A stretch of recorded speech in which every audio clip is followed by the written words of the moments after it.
I'm one half of those two. We're those two, just me and you. We don't go together, we hate each other, but that's okay. I'm flying solo today because Dustin is off cleaning the undercover of a car. Gotta keep him clean. So the Tonys were recently, as I'm sure the entire world knows, except I didn't know. I was on Instagram last night and I found out about a bunch of Tony parties that I wasn't invited to, which probably makes a lot of sense because I don't know a lot about musicals, even though I used to do them. And so I thought today maybe I would watch the performances from all the musicals that were nominated for Best New Musical, and I would try and guess what they're about in a segment I like to call, What's That Musical About? You should probably know. The rest of the world does. Here we go. Okay, so the first one is Come From Away. All I know about this one is that it's on King Street a lot. Okay, here we go. The northeast tip of North America, on an island called Newfoundland, there's an airport. It used to be one of the biggest airports in the world. I told them we'd only have a half day this morning, and they were quite pleased. Until I told them we'd have the other half in the afternoon. Welcome to the White Okay. That one is clearly about Newfoundland. I do know that this one is about 9/11. I think Come From Away is about, on 9/11, a bunch of the planes got derailed, maybe that's just with a train, rerouted, and then in this place, Gander on the Rock, they took in all of these passengers during 9/11. That's my guess. Next one. So apparently the Tonys are really secretive because I'm looking online and I can't find any links to watch the videos. My friend Susan PVR'd them. I'm going to FaceTime her and watch them on her TV. Okay, so we're on with Susan. This is very 2017 of us. Who needs cable when you can FaceTime your friend? Okay, so this is Evan Hansen. Dear Evan Hansen, dear. Oh, dear. It's like a letter. It's like a love letter. Dear John, dear Evan Hansen. Yeah. This is the guy from Pitch Perfect. Ooh, I got goosebumps.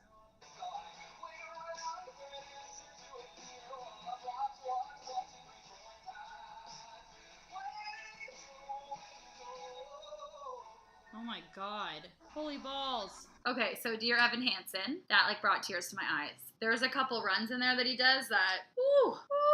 I think that one is about, oh, I'm so scared now. Like cyberbullying maybe? He feels alone in the world and no one is like noticing that he's there, and it's Dear. Okay, I'm gonna go out on a limb. I'm gonna say it's about a boy named Evan Hansen who feels alone in the world. Maybe he's bullied at school, and I think that he commits suicide, and he maybe writes a note, and everybody else afterwards writes notes of things that they wish they would have just said to him while he was alive, and then maybe he wouldn't be gone.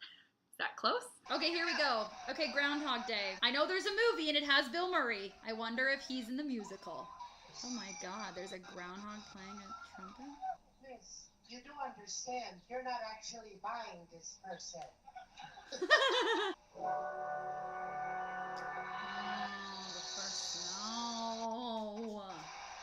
Groundhogs, yo. Alright, I got a little leg up on this because I know there's a movie about this, and I think I kind of know the synopsis, but based on that song, like, some things are throwing me off. So, Groundhog Day, the musical, I'm thinking is about a dude who keeps waking up and having the same day over and over again. Maybe he like needs to learn a lesson and he's taking this woman for granted. I'm thinking the woman he's taking for granted is the one who is in like the really hairy boots. And then finally, one of these repetitive days, he finds out how grateful he is for her and how wonderful she is, and he appreciates her, and then it snows. And winter came, and that has something to do with the groundhog and the shadow shit. And he appreciates her, and then finally he gets to move on to day 2. So here we go, War Paint. Yeah, it's starring the great Patti LuPone. Oh. Yeah. All right. So. Okay. Like the mirror image thing. Oh, they switched. War Paint. Oh man, War Paint.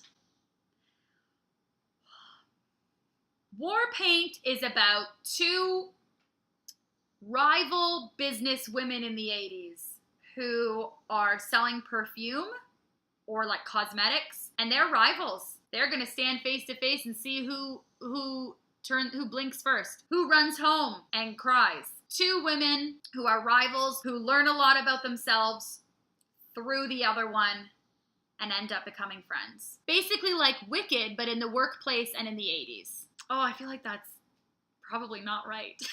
Okay, so this one's the great comedy thing? Yeah. Okay. Great Amazing. comment. The great comment. Great comet. 1812. A war happened in 1812. Canadiana, you are key or peel. And I'm so ready to wake up now. Oh my god, I think I love them.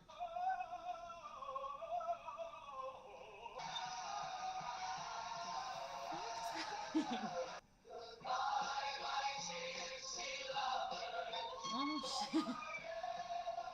Is that Tina Fey? Oh my god. This gets like a scarier and scarier party. Alright, this was a trip. I don't think I've ever had so much fun as like what it felt like to be in that one. It felt a little Moulin Rouge-y, a little Annie when they're like singing in the pub. Ooh, it felt kind of like in Pinocchio when Pinocchio goes away to that like boys camp and all the boys are drinking beer. Did that happen in Pinocchio?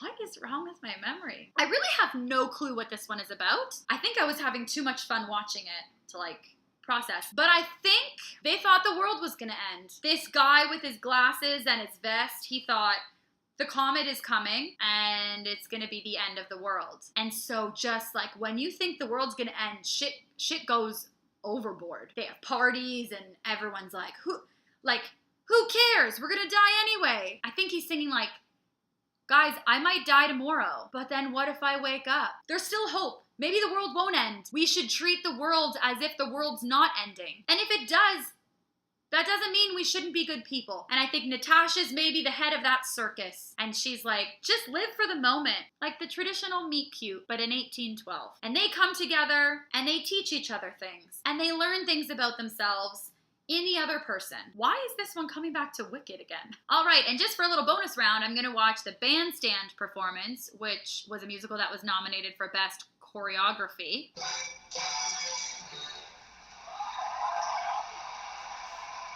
So based on that, I think that Bandstand is about people in the 30s, 20s, whenever they were like, rats-a-tats. Like Great Gatsby time, 40s, that era. The guys are all singing like, nobody tells me to wait, nobody tells me to do anything, which I didn't love, but I'm probably not understanding in the context that they're saying it. I think Bandstand is about a bunch of people who want to make it big in the music biz, and maybe there's just this one main jazz club, and everyone's like fighting for that spot. Nobody can tell me that I can't do everything and anything that I want and that I want to be. They're all believing in themselves. You know, like the movie Burlesque with Christina Aguilera and Cher. Kind of like that. Probably the main guy who's trying to go for the top and the main girl, they probably fall in love.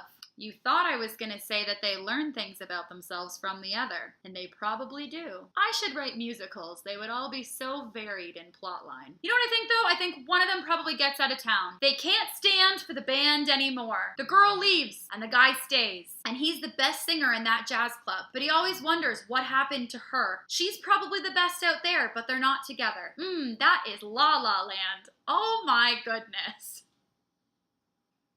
I stand by what I said. Bandstand is a meet cute, much like the Great Comet of 1812. All right, well, I think I've embarrassed myself enough for one video. Thanks so much for watching. Dustin and I put out videos every Tuesday. If you want to check out more videos from us, feel free to subscribe.